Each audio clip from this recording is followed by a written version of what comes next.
Maybe 2016 when Messi retired from international football, or 2014 when they went all the way to the final only for the dream to die right as it began to seem real.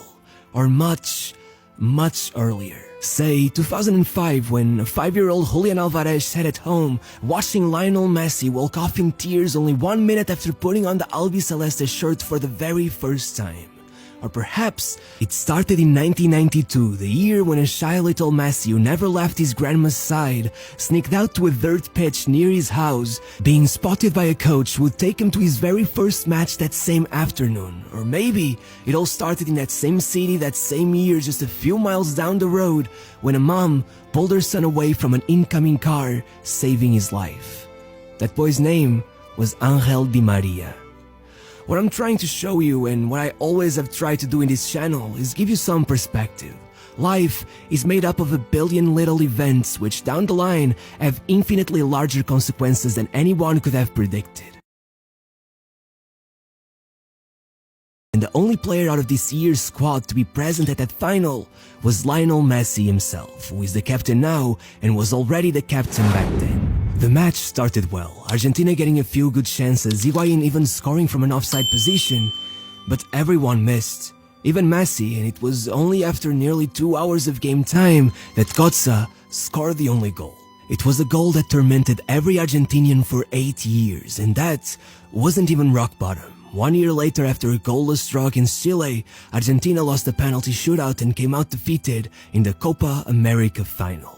But as they say, bad things come in threes, so after one more year, Argentina were once again defeated in the Copa America final by Chile on penalties, with Messi coming out of the pitch in tears, completely heartbroken, and then shocking the world by announcing his retirement from the national team, which thankfully was then followed by a huge uproar in the streets of Argentina, with the people begging him to come back, promising him things would eventually get better, which 67 days later resulted in Messi coming back to the team. However, it wasn't until 2018 that things would turn around. Scaloni's rise had been the stuff of dreams. Another boy from Rosario, he had enjoyed the life of a young star, even winning the Under-20 World Cup with Argentina. But then, despite even winning La Liga with Deportivo, he mostly never got called up for Argentina, with the exception of the 2006 World Cup, where he was called up in detriment of the great Javier Zanetti, to the surprise of many fans, after helping West Ham to an FA Cup final during a 6-month loan spell.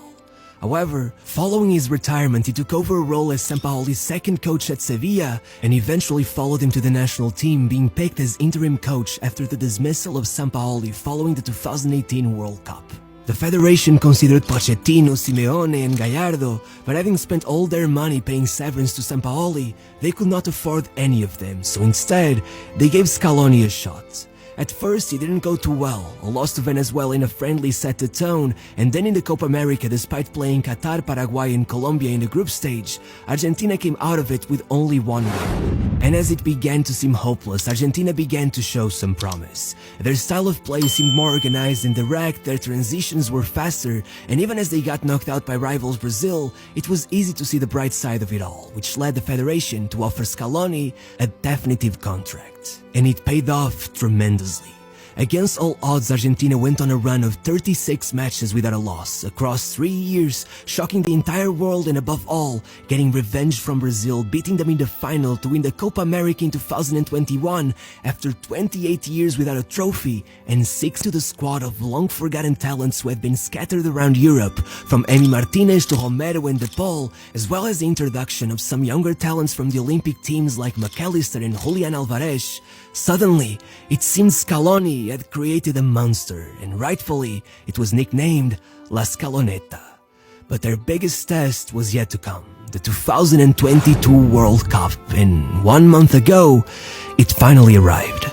The opening match was Argentina versus Saudi Arabia. On paper, it couldn't get much easier. It was the type of game where you could have bet your house on Argentina winning. In fact, the betting houses claimed it was 5 times more likely for Argentina to win the entire World Cup than for Saudi Arabia to win just that one match. So when 9 minutes in, Messi scored through a penalty, most would have said it was better for Saudi Arabia to just bow down and give it all up. But they didn't.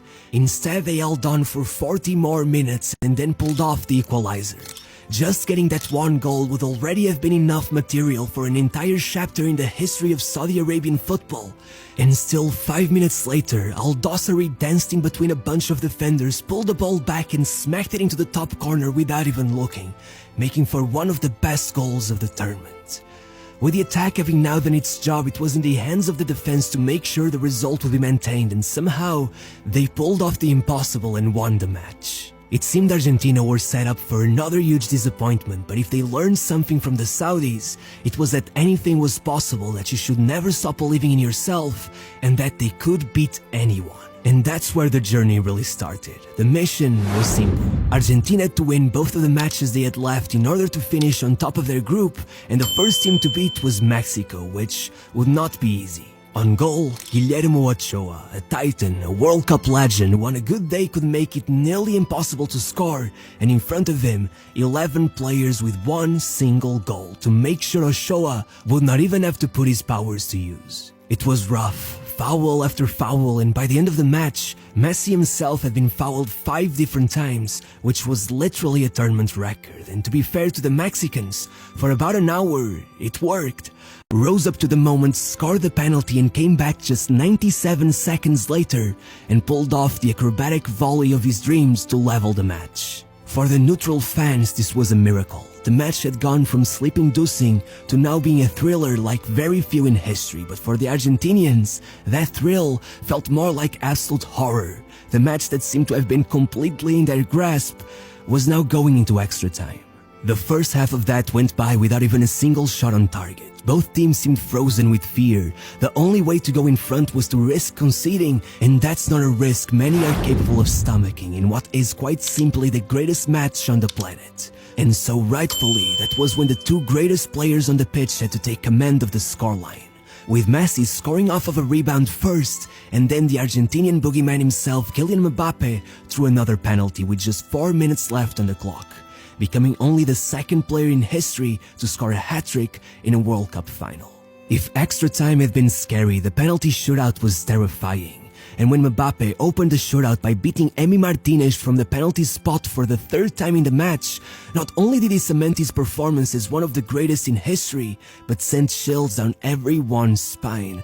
Could it be that as much of a penalty specialist as Martinez was, this would simply not be his day?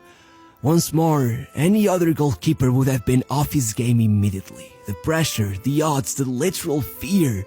But not him.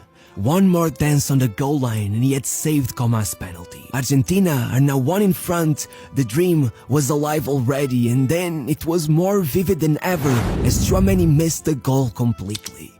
2 more penalties went by and suddenly it all rested on the shoulders of Montiel, who took a deep breath, 6 steps, and sent Lloris the other way. In a night like no other, the clock had struck midnight and a forgettable final was turned into a beautiful celebration of the greatest sport in the world, one of the greatest matches of all time, and Argentina were champions of the world once again.